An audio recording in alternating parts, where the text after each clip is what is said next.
Hello friends, कैसे हैं आप लोग। फिजिक्स क्लासेस में आपका स्वागत है। फिजिक्स क्लासेस चैनल अगर आपको पसंद आता है इसमें पढ़ाए गए टॉपिक तो प्लीज़ चैनल को सब्सक्राइब करिए, लाइक करिए, दोस्तों में शेयर करिए और बेल आइकन को ज़रूर प्रेस करिए जिससे अगले वीडियो का नोटिफिकेशन आपको मिलता रहे। स्टूडेंट्स, लास्ट क्लास में हमने कंडक्टर, इंसुलेटर और सेमीकंडक्टर के बारे में पढ़ा और कुछ इसेंशियल प्रॉपर्टी और कैरेक्टरिस्टिक के बारे में भी जाना। आज का हमारा टॉपिक है बैंड। कैसा band? Energy band. Energy band in solid. ठीक है, तो आज हम लोग पढ़ेंगे एनर्जी बैंड। सॉलिड के अंदर जो एनर्जी बैंड्स पाए जाते हैं उनका स्ट्रक्चर कैसा होता है, कैसे वो फॉर्म होते हैं, इनके बारे में पढ़ेंगे। स्टूडेंट्स, अगर हम सिंगल आइसोलेटेड एटम की बात कर रहे हैं, आइसोलेटेड एटम मतलब उसका अपने नेबरिंग एटम के साथ, किसी पड़ोसी एटम के साथ कोई भी इंटरेक्शन नहीं है। ठीक है, वो फ्रीली पड़ा हुआ है, उसका किसी दूसरे के साथ कोई इंटरेक्शन नहीं है।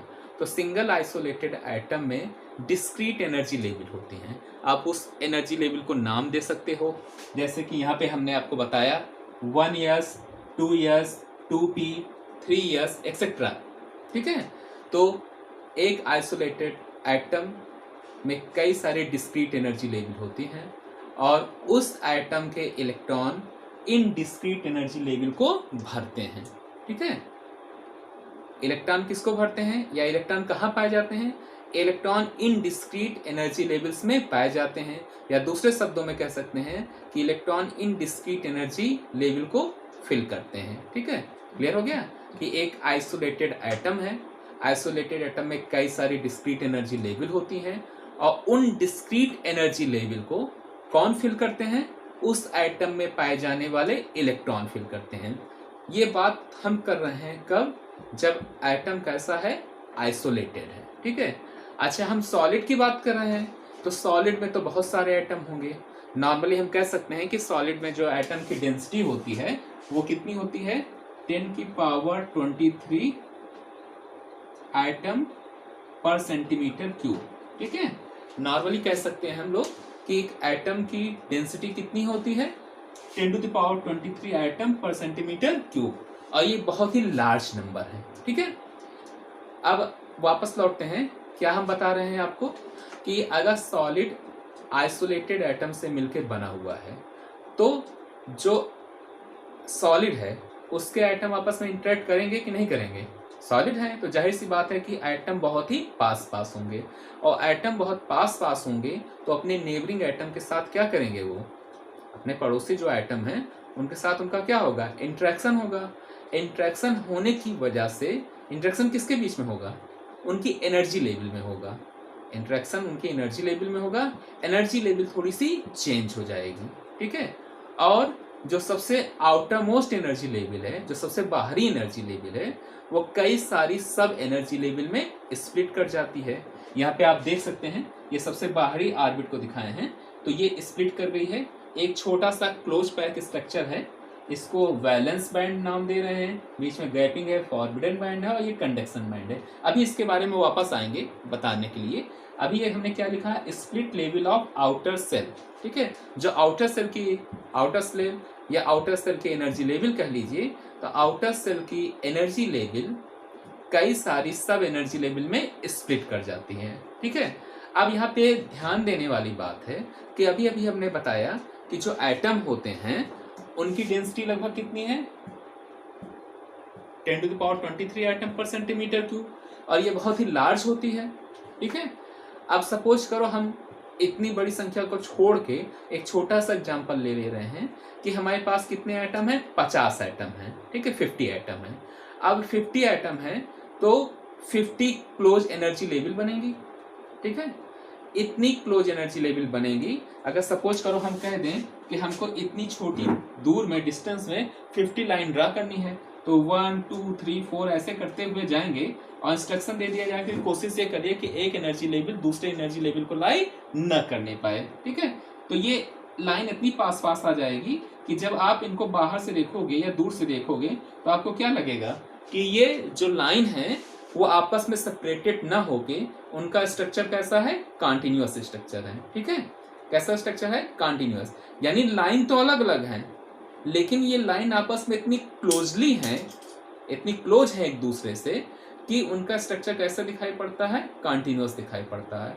और इन्हीं ग्रुप ऑफ क्लोज लाइन को हम लोग क्या बोलते हैं? बैंड बोलते हैं। अच्छा, यहाँ पे ध्यान रखिएगा कि जो बाहर की ऑर्बिट का एनर्जी लेवल कई सारी सब लेवल में बढ़ गया है, तो इलेक्ट्रॉन इन्हीं लेवल में लाई कर रहे हैं, लेकिन विदाउट वायलेटिंग पाउली प्रिंसिपल, यानी पाउली प्रिंसिपल का यहाँ पे कोई भी वायलेशन नहीं हो रहा है। इलेक्ट्रॉन पाउली प्रिंसिपल को फॉलो करते हुए ही अभी अपने सेल में डिस्ट्रीब्यूटेड है, ठीक है, जब तक आउटर सेल में वो इलेक्ट्रॉन पड़े हुए होंगे। ठीक, अब यहाँ पर ध्यान देने वाली बात है कि जो ये बैंड होते हैं, जो ये एनर्जी बैंड होते हैं, ठीक है, एक एनर्जी बैंड तो होते नहीं हैं, कई सारे एनर्जी बैंड हो सकते हैं।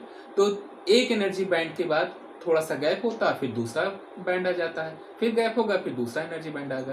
यानी कह सकते हैं energy band are separated from each other by a small distance.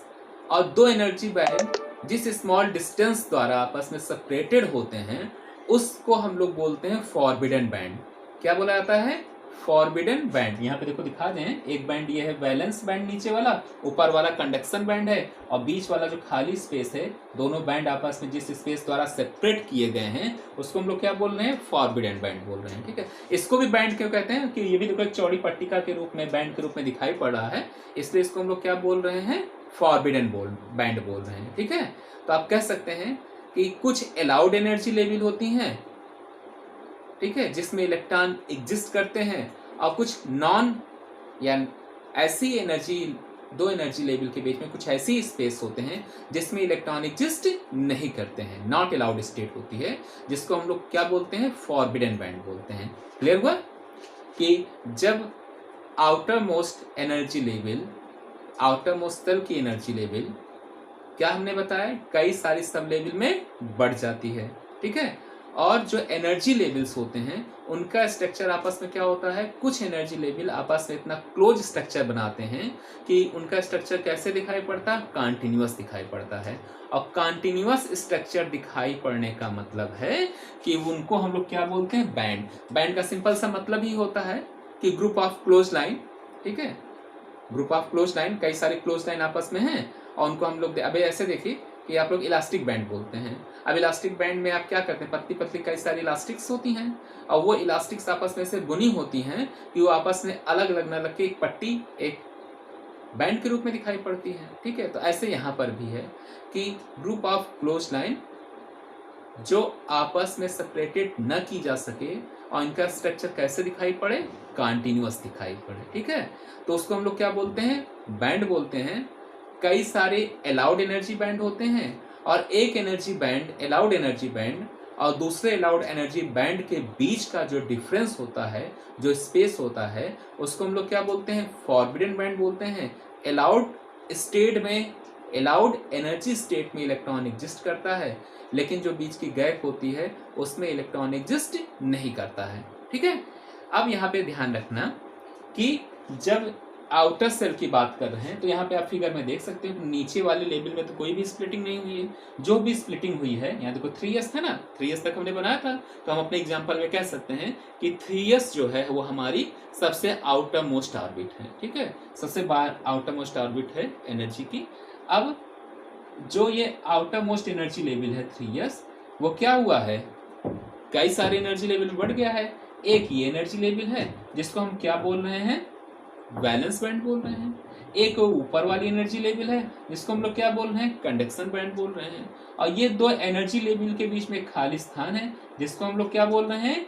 Forbidden band बोल रहे हैं। ठीक है, तो स्टूडेंट्स, इलेक्ट्रॉन जब अपने ऑर्बिट में रोटेट करता है, ठीक है, वैलेंस इलेक्ट्रॉन जब अपने इस एनर्जी लेवल में, इस एनर्जी बैंड में एग्जिस्ट करता है, ठीक है, तो वो कौन सा बैंड होता है? वैलेंस बैंड होता है। यानी कह सकते हो कि band which is occupied by valence electron is known as the valence band. ऐसा बैंड जो वैलेंस इलेक्ट्रॉन से भरा हो, ठीक है, या जिसको वैलेंस इलेक्ट्रॉन भरते हैं, उसको हम कौन सा बैंड बोलते हैं? वैलेंस बैंड बोलते हैं। डिफिनीशन याद रहेगी ना? अगर वैलेंस बैंड की डिफिनीशन कोई पूछे एक लाइन में, तो डिफिनीशन क्या है? The band which occupied by valence electron is known as valence band. ठीक है, ऐसा बैंड जो वैलेंस इलेक्ट्रॉन द्वारा फिल होता है, भरा जाता है, उसको हम कौन सा बैंड बोलते हैं? Valence band. अब अगर इलेक्ट्रॉन को किसी भी तरीके से एनर्जी मिल जाए या इंटरेक्शन की वजह से इलेक्ट्रॉन इस फॉरबिडन बैंड को पार करके कहाँ पहुंच जाए? कंडक्शन बैंड में पहुंच जाए। कहाँ पहुंच जाए? कंडक्शन बैंड में पहुंच जाए। ठीक है, तो हम लोग क्या कहेंगे? उन इलेक्ट्रॉन को हम कंडक्शन इलेक्ट्रॉन बोलेंगे।